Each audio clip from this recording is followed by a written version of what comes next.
Mesdames et Messieurs, mes chers compatriotes, la vérité des faits est que les palabres post-électorales au Gabon ne datent pas d'aujourd'hui. Elles sont aussi vieilles que l'histoire des élections dans notre pays.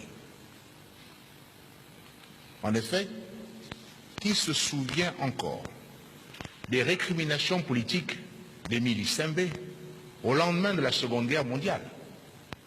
Cet homme politique brillant avait accusé une large part du colonat privé, des missionnaires et de l'administration coloniale d'avoir faussé les résultats des élections qui l'opposèrent principalement à Jean-Félix Tchikaya lors de l'élection à l'Assemblée constituante de novembre 1945, puis à Jean-Hilaire Obama lors des législatives de novembre 1946.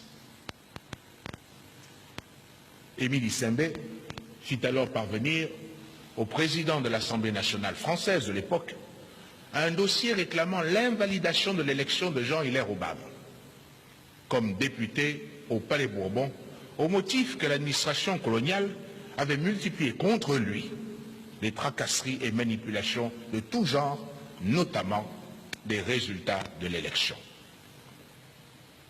Qui se souvient encore aujourd'hui des récriminations politiques de Jean-Hilaire Obama au surlendemain des élections de mars 1957, plus précisément de l'issue de l'élection du Conseil du gouvernement le 21 mai 1957. Ainsi, rendant compte d'un climat politique chargé, il fit publier dans le numéro 92 de la revue Union française des parlements en mars 1958 un article supposé dire la vérité sur la crise politique au Gabon. Or, quelques mois auparavant, précisément en janvier 1958, un soutien notoire de Léon Bas, le forestier Roland Bru, avait déjà coupé court au débat dans le numéro 90 de la même revue avec un article au titre instructif « Crise politique au Gabon? Non. Querelle de famille ».